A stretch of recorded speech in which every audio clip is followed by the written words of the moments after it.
Hello प्यारे बच्चों, कैसे हो आप प्यारे बच्चों। ये वीडियो आपका कक्षा 7 का सामाजिक का जो इतिहास हिस्ट्री वाला पोर्शन है उसका पहला चैप्टर है, हजारों वर्षों के दौरान हुए परिवर्तनों की पड़ताल। तो ये वीडियो उसके क्वेश्चन आंसर के बारे में है। सबसे पहले हम पाठगत प्रश्न करेंगे जो कि आपकी प्रश्न संख्या 2 पर दिए गए हैं। प्रश्न पहला, पाठ्य पुस्तक के मानचित्र 2 पर भारतीय व उपमहाद्वीप में भीतरी इलाकों पर नजर डालें। क्या उनमें इतने ही ब्यौरे हैं जितने समुद्र तट वाले हिस्से में? गंगा के मैदान को देखें, इसे किस तरह से दर्शाया गया है? इस मानचित्र में तटीय और भीतरी इलाकों के बीच ब्यौरों और बारीकी का जो अंतर है, आपके ख्याल में उसका क्या कारण है? तो इसका उत्तर है नहीं। मानचित्र 2 पर उपमहाद्वीप के भीतरी इलाकों में उतने ब्यौरे नहीं हैं जितने समुद्र तट वाले हिस्से में है। इसका कारण यह है कि यह मानचित्र यूरोपीय नाविकों और व्यापारियों द्वारा प्रयुक्त किया जाता था और वे भारत के आंतरिक हिस्सों में नहीं जाते थे। वे तटीय क्षेत्रों में ही लोगों के साथ व्यापार करते थे, इसलिए तटीय क्षेत्र के ब्यौरे और बारीकी का स्तर मानचित्र में अधिक है। अब हम आते हैं प्रश्न संख्या 3 पर। प्रश्न पहला है, क्या आपको ऐसे कुछ और शब्दों का ध्यान आता है जिनके अर्थ भिन्न भिन्न संदर्भों में बदल जाते हैं? तो देखिए बच्चों, उत्तर है इसका जन। जन शब्द प्रारंभ में किसी विशेष समुदाय के संबोधन के लिए प्रयुक्त होता था। बाद में यह शब्द भूमि के लिए प्रयुक्त हुआ और इसके बाद यह जनसंख्या के लिए प्रयुक्त होने लगा। प्रश्न संख्या 4। प्रश्न प्रथम, कागज कब अधिक महंगा था और कब आसानी से उपलब्ध था? 13वीं शताब्दी में या 14वीं शताब्दी में? उत्तर, 13वीं शताब्दी के दौरान कागज अधिक महंगा था, लेकिन 14वीं शताब्दी में यह कम महंगा था तथा आसानी से उपलब्ध था। प्रश्न संख्या 8। प्रश्न प्रथम, इस अनुभाग में जो प्रौद्योगिकीय, आर्थिक, सामाजिक और सांस्कृतिक परिवर्तन वर्णित हैं, उनमें कौन कौन से परिवर्तन आपकी समझ में आपके शहर या गांव में सबसे महत्वपूर्ण रहे? तो इसका उत्तर है प्यारे बच्चों कि विद्यार्थी जिस गांव या शहर में रहते हैं उनमें कौन कौन से प्रौद्योगिकीय, आर्थिक, सामाजिक और सांस्कृतिक परिवर्तन आए, उनको स्वयं देखें व उनका वर्णन करें। प्रश्न संख्या 10। प्रश्न प्रथम, अमीर खुसरो द्वारा उल्लिखित भाषाओं की एक सूची बनाइए और एक सूची उन भाषाओं के नाम की बनाइए जो उनके द्वारा उल्लिखित क्षेत्रों में आज बोली जाती हैं। तो इसका उत्तर है बच्चों कि अमीर खुसरो द्वारा उल्लिखित भाषाओं की सूची इस प्रकार है। Number 1 Sindhi, number 2 Lahori, number 3 Kashmiri, number 4 द्वार समुद्री जो कि दक्षिण कर्नाटक में बोली जाती थी, नंबर 5 तेलंगानी जो आंध्र प्रदेश में बोली जाती थी, नंबर 6 गुजरी गुजरात में, नंबर 7 मबारी तमिलनाडु में, नंबर 8 गोंडी बंगाल में, नंबर 9 अवधी पूर्वी उत्तर प्रदेश में, नंबर 10 हिंदवी दिल्ली के आसपास के क्षेत्रों में। तो अमीर खुसरो द्वारा उल्लेखित क्षेत्रों में आज बोली जाने वाली भाषाओं की सूची देखिए। नंबर 1 वर्तमान में क्षेत्र है सिंध। सिंध अभी पाकिस्तान में है, आज वहां बोली जाती है सिंधी। नंबर दूसरा है लाहौर, अभी पाकिस्तान में, वहां बोली जाती है पंजाबी या लाहौरी। नंबर 3 है कश्मीर, अभी कश्मीर में बोली जाती है कश्मीरी। नंबर 4 है कर्नाटका, कर्नाटका में बोली जाती है कन्नड़। नंबर 5 है गुजरात, गुजरात में बोली जाती है गुजराती। नंबर 6 है आंध्र प्रदेश, वहां बोली जाती है अब तेलुगु। नंबर 7 है तमिलनाडु, तमिलनाडु में बोली जाती है तमिल। नंबर 8 है उत्तर प्रदेश, वहां बोली जाती है हिंदी। नंबर 9 है बंगाल, बंगाल में बोली जाती है बंगाली। नंबर 10 है दिल्ली, दिल्ली में बोली जाती है हिंदी। अगला प्रश्न है, आप क्या समझते हैं शासक ऐसे दावे क्यों करते हैं? तो इसका उत्तर है शासक भारत के भिन्न भिन्न भागों में भूमि के बड़े क्षेत्र के ऊपर अपने नियंत्रण और सत्ता को दर्शाने हेतु तथा एक शक्तिशाली शासक होने की लोकप्रियता हासिल करने के लिए ऐसे दावे करते हैं। प्रश्न संख्या 11। प्रश्न 1, क्या आपको संस्कृत ज्ञान और ब्राह्मणों के बारे में अमीर खुसरो की टिप्पणियां याद हैं? तो देखो बच्चों, अमीर खुसरो ने संस्कृत के बारे में कहा था कि संस्कृत एक प्राचीन भाषा है तथा यह किसी विशेष क्षेत्र की भाषा नहीं है जिसे केवल ब्राह्मण जानते हैं, जनता नहीं। आगे हमारे हैं पाठ्य पुस्तक के प्रश्न और आपको करनी है कल्पना करें। प्रश्न 1, आप एक इतिहासकार हैं। इस अध्याय में उल्लिखित किसी एक विषय आर्थिक, सामाजिक, राजनीतिक इतिहास चुनिए और समझाइए कि आपके विचार में उसकी जानकारी हासिल करना क्यों दिलचस्प होगा। इसका उत्तर है मैं एक विषय के रूप में राजनीतिक इतिहास को चुनना चाहूंगा। मेरे विचार में उसकी जानकारी हासिल करना निम्न कारणों से दिलचस्प होगा। नंबर 1, इससे राजाओं और शासकों के विभिन्न इतिहासों के बारे में, भारतीय उपमहाद्वीप में विभिन्न क्षेत्रों में अनेक बहादुर शासकों के बारे में जानकारी मिलेगी। भारत में अनेक बहादुर शासक हुए हैं जिन पर भारत गर्व करता है। उन्होंने अच्छी राजनीतिक नीतियां तथा महान प्रशासन दिया है। ये शासक एक अच्छे नेता की विशेषता को बताने में भी सहायक है। नंबर 3, राजनीतिक इतिहास के अध्ययन से हमें उनके परिवारों की आंतरिक स्थिति, युद्ध तथा संघर्षों, दूसरे देशों से उनके संबंधों तथा ये महान साम्राज्य किन कारणों से पतनोन्मुख हुए आदि की जानकारी भी मिलती है। फिर से याद करें। नंबर 1, अतीत में विदेशी किसे माना जाता था? तो इसका उत्तर है अतीत में किसी गांव में आने वाला कोई भी अनजान व्यक्ति जो उस समाज या संस्कृति का अंग ना हो विदेशी कहलाता था।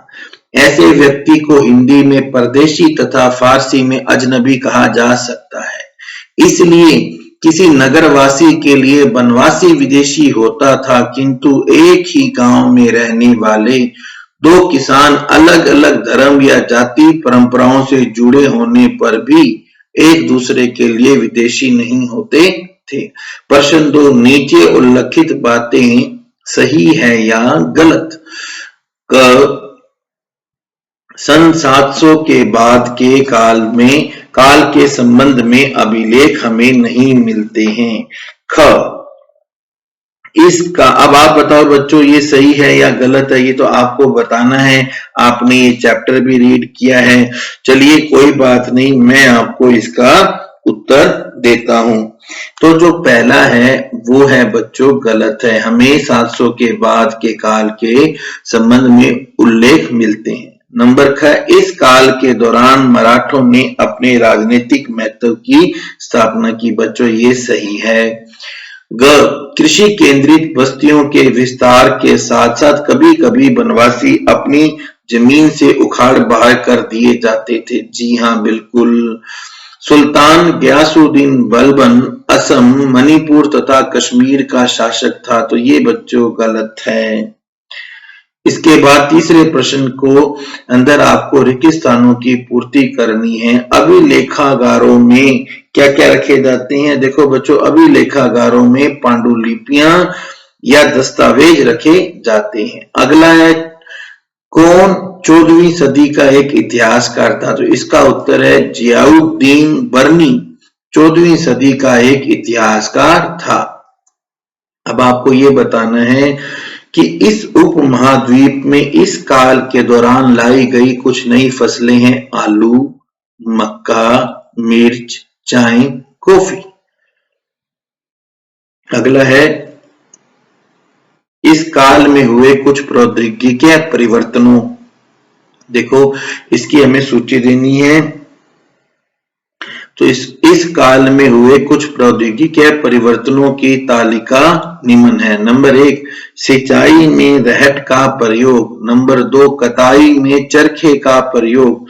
नंबर 3, युद्ध में बारूदी हथियारों का प्रयोग। इस काल में हुए कुछ मुख्य धार्मिक परिवर्तनों की जानकारी दें। ये आपका है प्रश्न 5। तो इसका उत्तर है, इस काल में हुए कुछ मुख्य धार्मिक परिवर्तन निम्न है। नंबर 1, हिंदू धर्म में हुए परिवर्तन। हिंदू धर्म में नंबर 1 क्या हुआ बच्चों, कि नए देवी देवताओं की पूजा होने लगी। राजाओं द्वारा मंदिरों का निर्माण करवाया गया। समाज में पुरोहितों के रूप में ब्राह्मणों का बढ़ता महत्व तथा बढ़ती उनकी सत्ता। नए नए शासक इनके संरक्षक बने। नेक्स्ट है भक्ति की अवधारणा का उदय। अब दूसरा है नए धर्म के रूप में इस्लाम का आगमन। पवित्र, यहां तो बेटा लिखा जाएगा, यहां टाइपिंग मिस्टेक होगी, पवित्र कुरान के उपदेश। इनके दो संप्रदाय हैं, शिया और सुन्नी। अगला है पवित्र कुरान के उपदेश, इनके दो संप्रदाय हैं, शिया और सुन्नी। पिछली कई शताब्दियों में हिंदुस्तान शब्द का अर्थ कैसे बदला है? तो आपको बताना है, विगत कई शताब्दियों में हिंदुस्तान शब्द के अर्थ में अनेक परिवर्तन हुए हैं। यथा 13वीं शताब्दी में फ्रांस के इतिहासकार मिन्हाज प्रथम, मिन्हाज यहां आएगा बच्चों, मिन्हाज असिराज ने हिंदुस्तान शब्द का प्रयोग आर्थिक राजनीतिक अर्थ में उन इलाकों के लिए किया जो दिल्ली के सुल्तान के अधिकार क्षेत्र में आते थे। इस प्रकार हिंदुस्तान से उसका आशय पंजाब, हरियाणा और गंगा यमुना के बीच में स्थित इलाकों से था। 14वीं शताब्दी में कवि अमीर खुसरो ने हिंद शब्द का प्रयोग भौगोलिक व सांस्कृतिक सत्व के रूप में किया। तीसरा, 16वीं शताब्दी के आरंभ में बाबर ने हिंदुस्तान शब्द का प्रयोग इस महाद्वीप के भूगोल, पशु पक्षियों और यहाँ के निवासियों की संस्कृति का वर्णन करने के लिए किया था। इस प्रकार हिंदुस्तान शब्द से वे राजनीतिक और राष्ट्रीय अर्थ नहीं जुड़े थे जो आज हम जोड़ते हैं। यहां आएगा बच्चों और।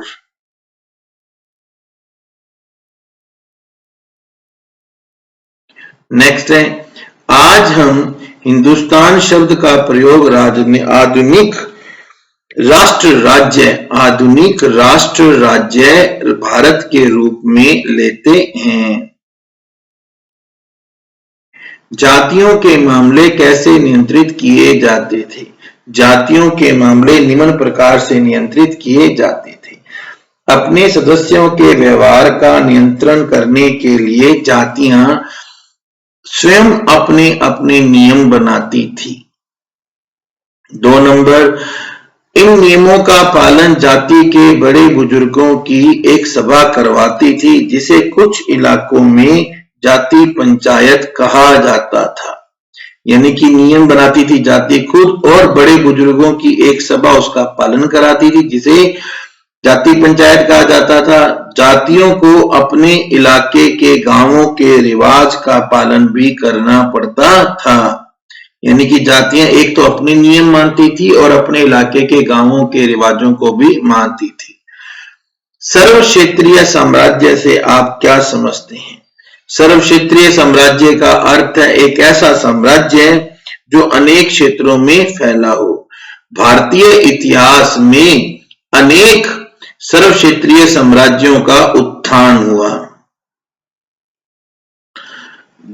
व पतन हुआ, जैसे चोल साम्राज्य, खिलजी साम्राज्य, तुर्क साम्राज्य, तुगलक साम्राज्य और मुगल साम्राज्य। तुगलक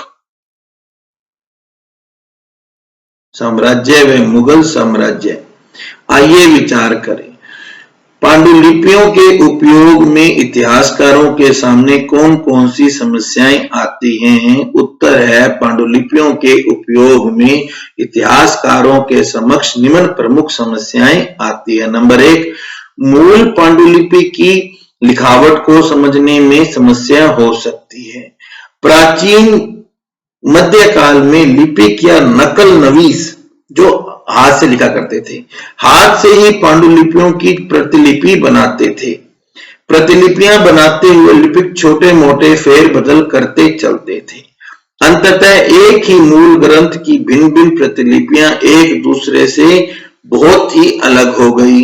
इससे बड़ी गंभीर समस्या पैदा हो गई, क्योंकि मूल प्रतिलिपि प्राय उपलब्ध नहीं होती। इसलिए इस बात का अंदाजा लगाने के लिए कि मूल लेखक ने क्या लिखा था, इतिहासकारों को एक ही ग्रंथ की विभिन्न प्रतिलिपियों का अध्ययन करना पड़ता है। दूसरा है, कई बार लेखक स्वयं भी समय समय पर अपने मूल वृत्तांत में संशोधन करते रहते थे, यानी जो बात उन्होंने पहले कही थी बाद में उसमें खुद ही वो चेंज करते रहते थे। अगला है, इतिहासकार अतीत को कालों और युगों में कैसे विभाजित करते हैं? क्या इस कार्य में उनके सामने कोई कठिनाई आती है? इसका उत्तर है बच्चों, अधिकतर इतिहासकार आर्थिक तथा सामाजिक कारकों के आधार पर ही अतीत को कालों या युगों में विभाजित करते हैं। इस आधार पर इतिहासकार प्राय इतिहास को 3 कालखंडों में विभाजित करते हैं। नंबर 1, प्राचीन इतिहास, प्राचीन कालीन इतिहास। नंबर 2, मध्यकालीन इतिहास तथा 3 नंबर आधुनिक इतिहास। लेकिन इतिहास का एक कालखंड भी अनेक बदलावों से भरा होता है। आखिरकार 16वीं और 18वीं शताब्दियां 8वीं या 11वीं शताब्दियों से काफी भिन्न थी। फिर मध्यकाल की तुलना प्राय आधुनिक काल से की जाती है। आधुनिकता के साथ भौतिक उन्नति तथा बौद्धिक प्रगति का भाव जुड़ जाता है। इससे आशय यह निकलता है कि मध्यकाल रूढ़िवादी था और उस दौरान कोई परिवर्तन ही नहीं हुआ। लेकिन हम जानते हैं कि ऐसा नहीं है। इन हजारों वर्षों में इस उपमहाद्वीप के समाजों में प्राय परिवर्तन आते रहे हैं।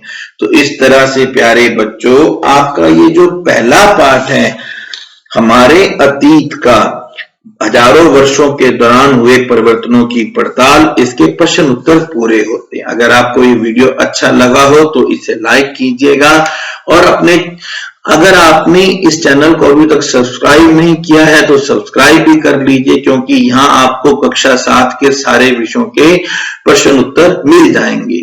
और अगर आप इसको अपने फ्रेंड्स के साथ शेयर करेंगे तो इससे उनकी भी हेल्प होगी। आपको पता है ना, शेयरिंग इज केयरिंग। तो बस फटाफट शेयर कीजिए। मिलते हैं नए वीडियो में। Thank you, have a good day.